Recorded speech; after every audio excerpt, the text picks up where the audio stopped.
बोले विष्णु भगवान की जय। तो आइए मित्रों, सुनते हैं माघ मास महात्म के 26वें अध्याय की कथा। कार्तिक बोले, हे प्रेत, तुम सारस के कहे हुए वाक्यों को मुझसे शीघ्र कहो। क्या सुना था? प्रेत ने कहा, हे श्रेष्ठ कार्तिक, तुम सारस के वचन को सुनो। इस घने जंगल में कोहरा नदी है जो पर्वत से निकली है।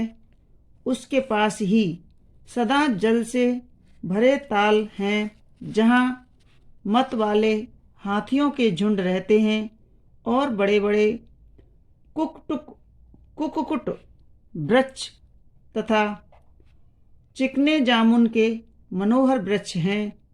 एक समय घूमता हुआ मैं इसी नदी के किनारे पर थका हुआ ठहर गया।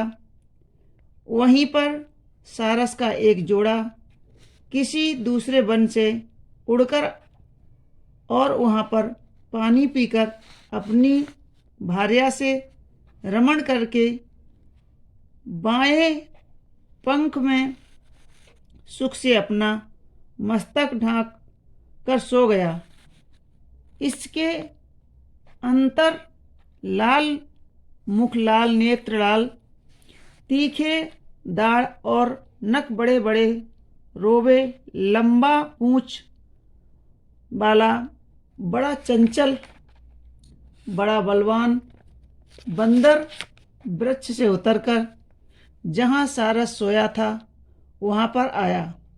पक्षियों को देखते हुए उस क्रूर बुद्धि बंदर ने अपने हाथों से सारस के पैरों को कसकर पकड़ लिया।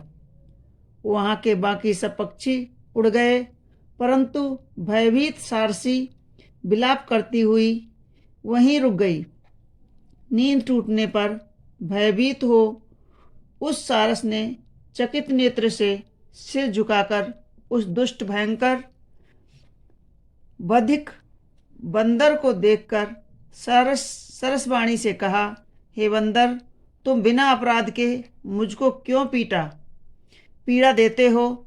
तुम्हारे समान श्रेष्ठ प्राणी किसी को पीड़ा नहीं देते हैं।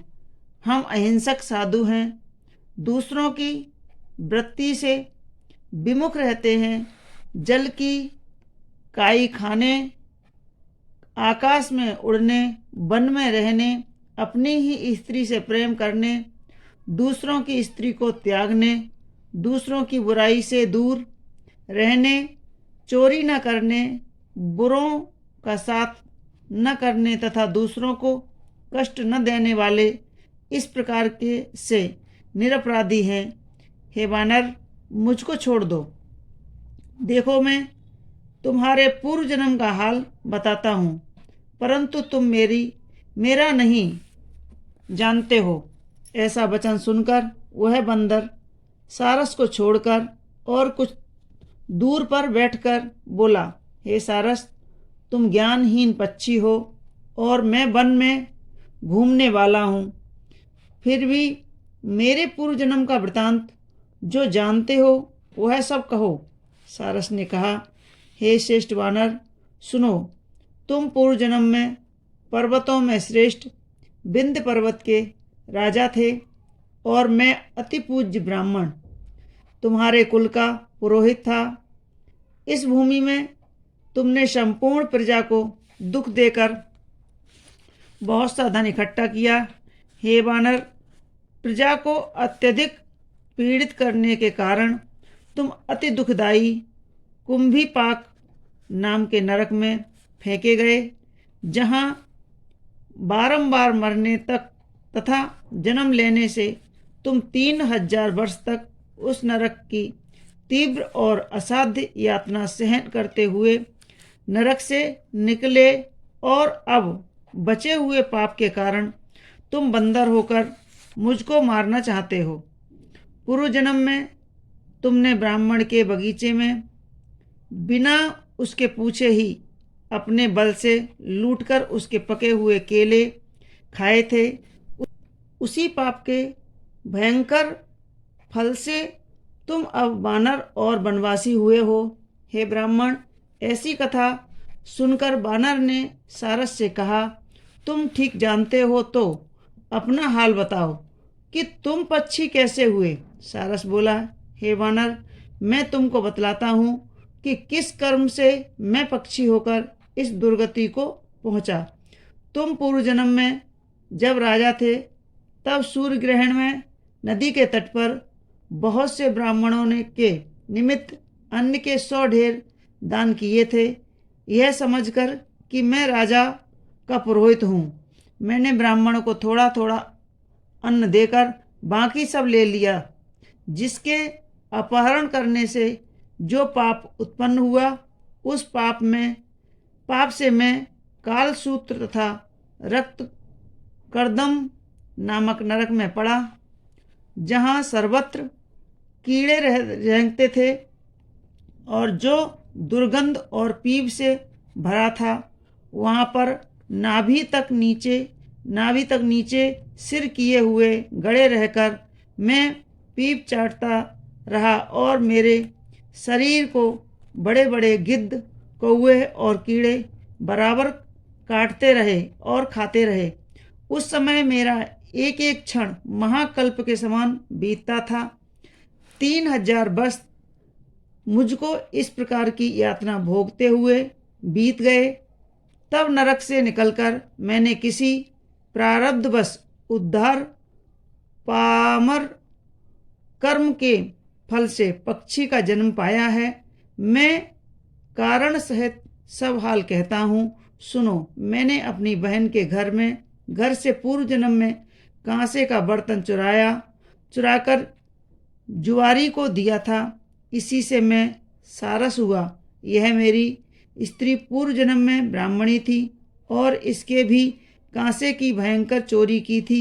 इससे यह मेरी सहधर्मिणी भार्या सारसी हुई। मेरी बीती हुई पूर्व जन्म की कथा। वर्तमान की स्थिति ऐसी है। अब होने वाली भविष्य वार्ता सुनो। मैं और तुम हंस होकर और यह मेरी सारसी भार्या हंसनी होकर कामरूप देश में सुखपूर्वक निवास करेंगे। इसके पीछे हम लोग कल्याणी गो योनि में जावेंगे। इसके बाद दुर्लभ मनुष्य जन्म पावेंगे। शिवजी की माया से इस मनुष्य योनि में प्राणी पुण्य और पाप दोनों ही करते हैं, जिसका फल कर्म के अनुसार मनुष्य सुख दुख के रूप में पाता है। इसीलिए सब प्राणियों के सर्वदा धर्म का सेवन करना चाहिए। देवता, असुर, मनुष्य, व्याघ्र, कीड़े मकोड़े, जलचर, किसी से भी यह दुख रूपी संकट छूटा नहीं, अर्थात इसमें सभी फंसे हैं। केवल विरक्त योगी लोग ही इस संकट से दूर रहते हैं। इस प्रकार ईश्वर की काया को जानकर भी बड़े बड़े बुद्धिमान लोग शोक ताप तथा व्यथा नहीं करते हैं। वे पूर्व जन्म के किए हुए कर्म के फल को पलट नहीं सकते। हे बंदर, उपाय किसे बुद्धि से देवता लोग भी कर्म फल को पलट नहीं सकते।